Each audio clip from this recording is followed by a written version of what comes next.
Hey everyone, आप सब कैसे हैं? आई होप अच्छे होंगे। और जैसे कि आप देख रहे हैं मेरा चैनल आयुष की दुल्हनिया में आपका स्वागत है। आज मैं इस चैनल पे जो आप लोगों को बताने जा रही हूँ वो शायद आप लोगों के थोड़ा बहुत काम आ सकता है, क्योंकि मैं आज जो बताने जा रही हूँ एक सलाह ही देने जा रही हूँ, क्योंकि मैंने अपनी ज़िंदगी में ना बहुत कम उम्र से कमाना सीख लिया था। ऐसा नहीं है कि मैं बहुत ज़्यादा कमाती थी, पर हाँ, मैं इतना जानती हूँ कि मैं थोड़ा कमाती थी, पर मैं कमाना बहुत कम उम्र से सीख गई हूँ। और सही ना कहीं आज तक मैंने ज़िंदगी में ना कभी किसी से पैसे मांग करके अपने घर का खर्चा नहीं चला। अगर आप इस वीडियो को अच्छे से फॉलो करेंगे तो 100% अगर आप मेहनत पे यकीन करते होगे ना, तो चाहे आप थोड़ा सा ही पैसा कमाना सीख जाए, कुछ ना कुछ तो आपके दिमाग में आइडिया जरूर जाएगा कि पैसा कैसे कमाया जा सकता है। ऐसा नहीं है कि बहुत ज़्यादा पैसा लगा के ही आप बिजनेस कर सकते हो, बहुत ज़्यादा इन्वेस्टमेंट करने के बाद ही आप कोई काम कर सकते हो। कभी कभी हम अपनी काम को ना बहुत छोटे स्तर से शुरू करते हैं और बहुत बड़े स्तर तक लेके जाते हैं। आज जो मैं इस वीडियो में बताने जा रही हूँ, मैं बस अपने जीवन का एक्सपीरियंस बताने जा रही हूँ। कहने का मतलब ये है कि मैं कहीं ना कहीं 18-19 साल से पैसा कमाना सीख गई थी या सीख रही थी। मतलब मैंने शुरू से ही, जब से होश हमारा ना, तब से मैं हमेशा से एक चीज़ था मेरे अंदर कि मुझे पैसे कमाने हैं। तो कभी मतलब शुरुआत से ही मैंने जल्दी से जल्दी, मेरी बहुत जल्दी शादी हो गई, उसके बाद ही से ही मैंने अपना बिजनेस करना शुरू कर दिया। जैसे कि पार्लर मैंने सीख लिया, उसके बाद मैंने कॉस्मेटिक की शॉप खोली, तो कहीं ना कहीं उसके बाद मैं टीचर भी हुई। मैंने 4 साल गवर्नमेंट कॉलेज में टीचिंग भी की। तो कहीं ना कहीं मेरा जो एक्सपीरियंस मेरे जीवन का अभी तक का रहा है, कभी भी ऐसा नहीं रहा है कि मैंने बैठ के खाया। मेरे दिमाग में हमेशा ऐसा रहता था कि कुछ ना कुछ तो करना है। तो इस वजह से शुरू से ही रहता था मेरा कि कुछ ना कुछ करना है, इसलिए मैं बहुत बचपन से पैसा कमाना सीख गई थी। तो कहीं ना शायद मेरे आइडियाज से आप लोगों की थोड़ी बहुत मदद हो पाए। लोगों के ऐसे भी होते हैं कि जिनको सिलाई बिल्कुल भी नहीं आती और वो सिलाई का बिजनेस कैसे शुरू कर सकते हैं। तो मैं आपको बता दूं, सिलाई का एडवाइस मैं इसलिए भी कह रही हूँ क्योंकि अधिकतर आप देखे होंगे कि आप लोगों के गले मोहल्ले में ऐसी बहुत सी लेडीज होंगी जिनकी अपनी एक सिलाई मशीन होंगी, वो ब्लाउज सिलते होंगे, पेटीकोट सिलते होंगे या तरह के ड्रेस सिलते होंगे। हाँ, ये है कि एक शोरूम के बराबर पैसे नहीं कमाते, फिर भी वो काम भर का, अपने खर्चे भर का पैसा कमाते। कितना भी कम सिलाई लेती होंगी, पर वो 150 रुपये एक ब्लाउज का तो जरूर से जरूर लेती होंगी।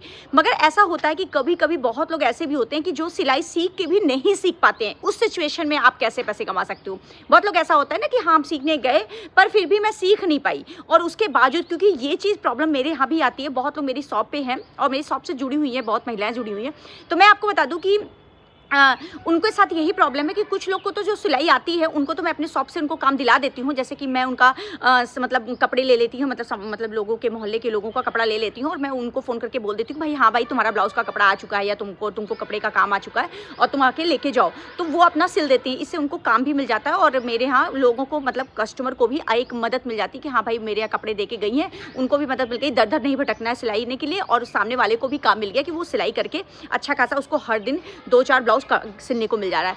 मगर कभी कभी ऐसा होता है कि बहुत ऐसी महिलाएं मेरे साथ भी जुड़ती हैं और कहती, दीदी मतलब मुझे काम करना है और मैं सिलाई नहीं कर पाती और मेरे पास सिलाई मशीन भी नहीं है।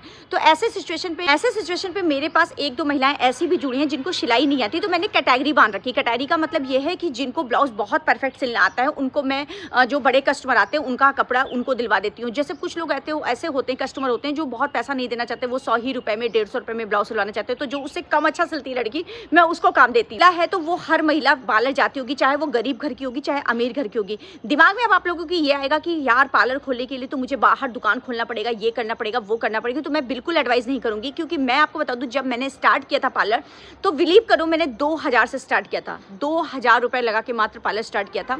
और मैंने बहुत, जो सेमिनार होता है ना, 15 दिन का सेमिनार होता है, 300 रुपए दे करके सीखते हैं, उसमें मैंने सीखा था। और मैंने 2000 रुपए लगा करके अपनी, अब आप कहोगे 2000 रुपये पार्लर कैसे स्टार्ट हो सकता है? तो मैंने अपना एक ड्रेसिंग उठा के लेके आई थी अपने आगे वाले कमरे में, एक चेयर लेके आई थी और मैंने केवल थ्रेडिंग धागा, 1-2 फेशियल किट और एक कैंची, और इसी से तो बहुत बेसिक चीज़ों, हाँ, वैक्सिंग हीटर बहुत ज़्यादा महंगा नहीं आता, 200-250 का आता है वैक्सिंग हीटर। तो मतलब मैंने एकदम बेसिक चीज़ को रख करके अपना पार्लर स्टार्ट किया था।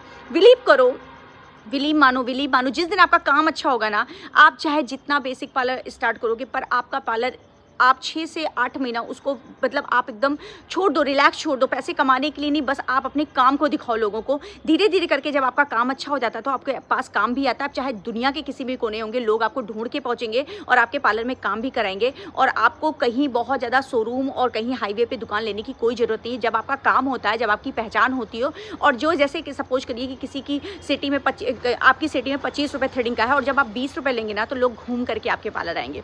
तो बस ये पार्लर का काम भी मुझे बहुत सही लगता है, क्योंकि कहीं ना कहीं इस बिज़नेस में मैं जुड़ी हुई हूँ और मैंने बहुत कम रेट से ये चीज़ स्टार्ट की और मैं सफल भी रही इस काम में। तो मैं हमेशा ये एडवाइस करूँगी कि आप बहुत कम रेट में पार्लर स्टार्ट कर सकते हैं। बहुत डीप नॉलेज होगा तो आप लोग कमेंट बॉक्स करिएगा। मैं अगली या नेक्स्ट वीडियो कभी जब बनाऊँगी तो मैं इसके लिए डिटेल वीडियो बनाऊँगी कि आप कैसे खोल सकते हो बहुत ही कम इन्वेस्टमेंट में पार्लर।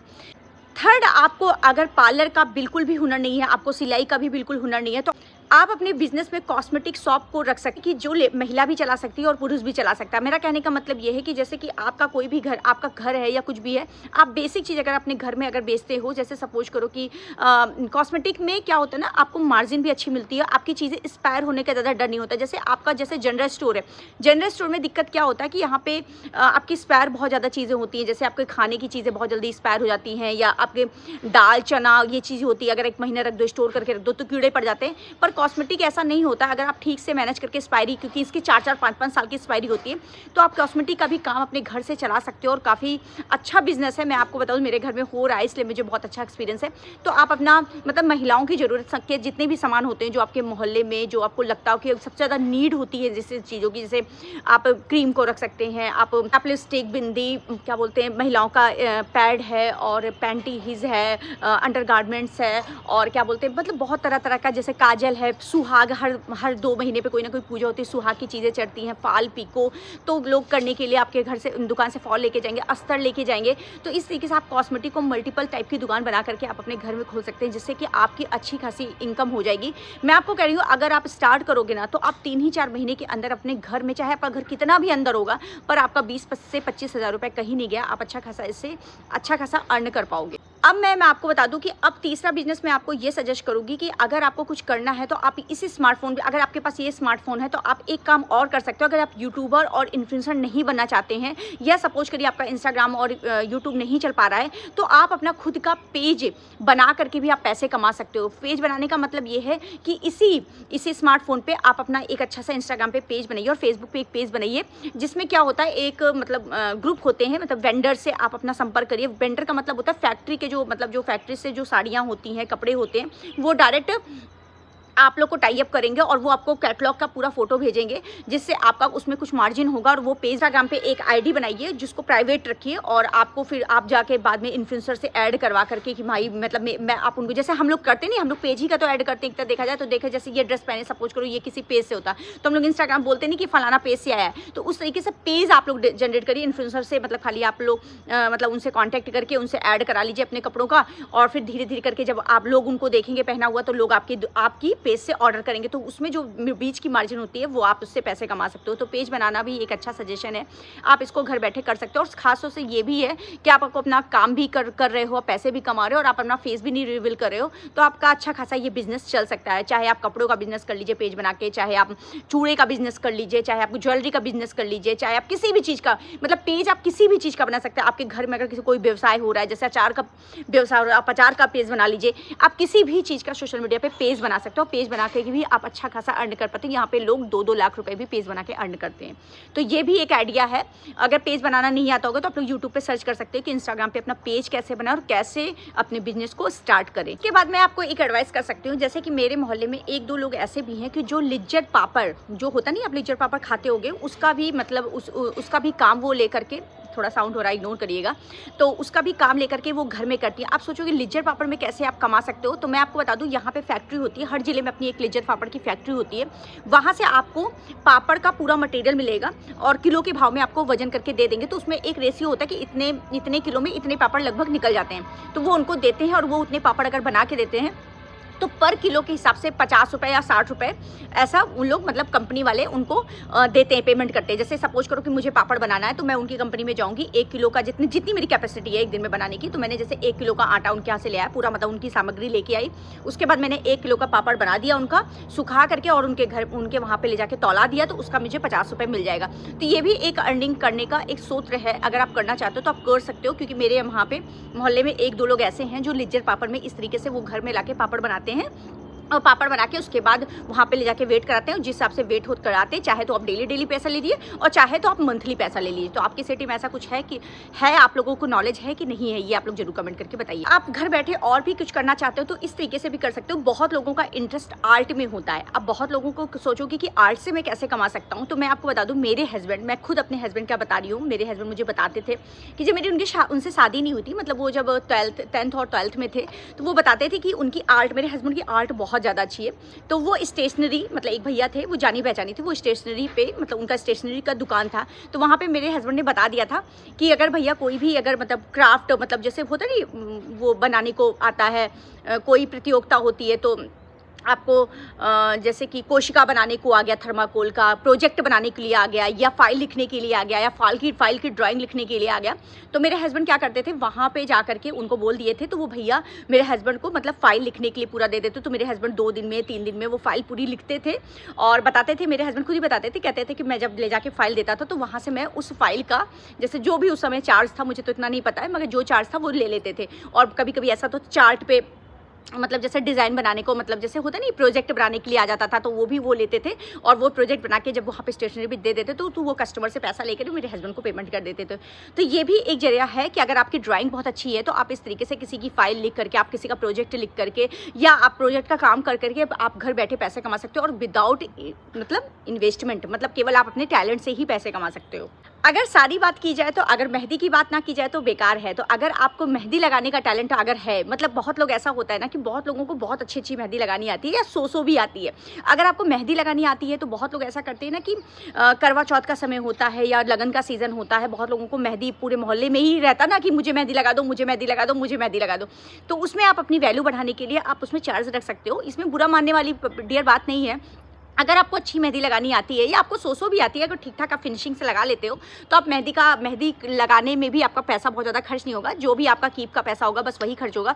उसमें आपको अपने हिसाब से, अपने डिज़ाइन के हिसाब से, ये नहीं कि प्रोफेशनल मेकअप आर्टिस्ट के हिसाब से चार्ज रखिए। आप अपना जितना आपको लगे कि जितना मेरा टैलेंट हो बस उसके हिसाब से अपना चार्ज रख सकते हैं।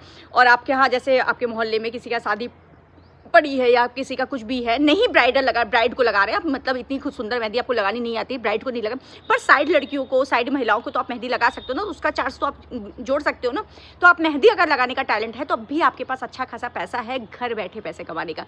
तो इससे कहते हैं ना कि हुनर कहीं नहीं जाता। अगर आपके पास हुनर है ना तो पैसा कमाने के हजारों जरिए हैं, पर बस आप एक बार पहल तो करिए।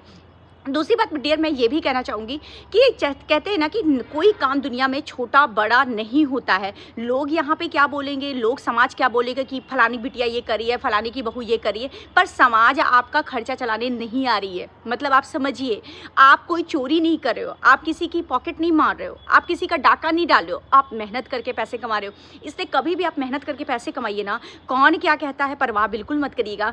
आपका जो मन कहता है, जिससे आपकी अर्निंग हो पा रही है 2 रुपये और सम्मान से हो पा रही है, बिल्कुल उस काम को करिए। मेरा वीडियो बनाने का भैया एक मकसद था ये वाला कि अगर मेरी वीडियो बनाने के कारण अगर किसी को कुछ भी राह दिख जाए, एक को भी दिख गया ना, तो मैं समझूंगी ये वीडियो मेरी सार्थक हो जाए।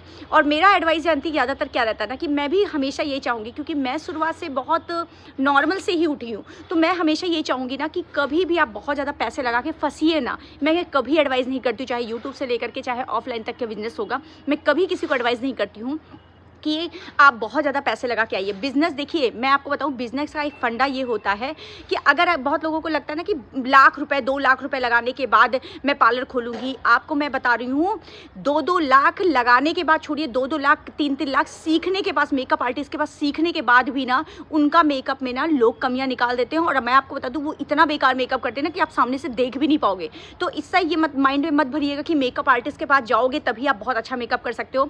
जब आपके अंदर हुनर होता है ना तो आप मेकअप आर्टिस्ट के पास नहीं जाओगे और घर में ही अच्छे से प्रैक्टिस करोगे, ऑनलाइन देख कर भी प्रैक्टिस करोगे ना, तब भी आपके अंदर बहुत टैलेंट आ जाएगा। टैलेंट किसी मेकअप आर्टिस्ट का मोहताज नहीं है, आप समझिए। जैसे कहते नहीं है कि शिक्षा किसी स्कूल का मोहताज नहीं है। अगर बड़े स्कूल में जाने से अगर बच्चों को शिक्षा अच्छी मिल जाए और सब डीएम बन जाए तो हर इंसान, बड़े ही माँ बाप के बच्चे डीएम बने, गरीब के बच्चे क्यों डीएम बने? तो आप समझिए यहाँ पे लॉजिक ये है कि आपका माइंड कितना अच्छा काम करता है और कितना अच्छे से आप अपनी चीज़ों को सर्वाइव कर ले रहे हो और आपकी स्किल कितनी है। आप इस चीज़ को बिल्कुल मत दिमाग में रखिए कि आप फलाना जगह पे आपने मेकअप सीखा या फलाना जगह आपने सिलाई सीखा, मतलब फैशन डिजाइनर नहीं सीखा तो बेकार है।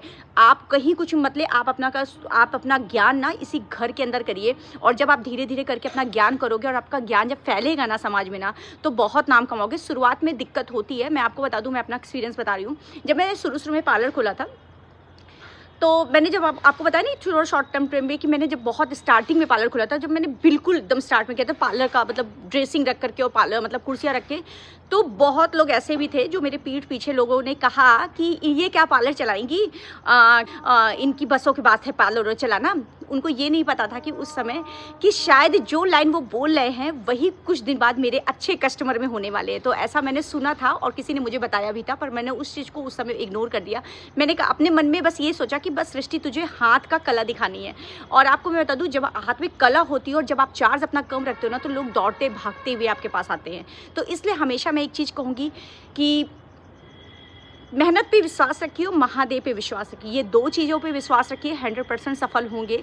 कुछ किए बिना जय जयकार नहीं होती, कोशिश करने वालों की कभी हार नहीं होती। ये कविता ना मुझे बहुत ज़्यादा मोटिवेट करती है। कितना भी मुझे कोई गिराना चाहे, मैं गिर नहीं सकती हूँ, क्योंकि ये कविता ना मेरे दिल और दिमाग में बस चुकी है। तो आज मैं अभी अपना जो एक्सपीरियंस है ना, थोड़ा सा यहीं पे ब्रेक लूँगी, क्योंकि काफ़ी रात हो रही है और मेरे घर में कोई है नहीं और नीचे मेरा डोरबेल बज रहा है। तो ये वाला ब्लॉग भी यहीं पे एंड कर रही हूँ।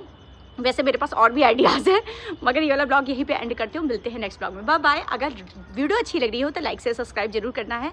इसी तरीके से अपना प्यार मेरे चैनल सृष्टि आयुष की दुल्हनिया पे बनाए रखना है। Bye bye.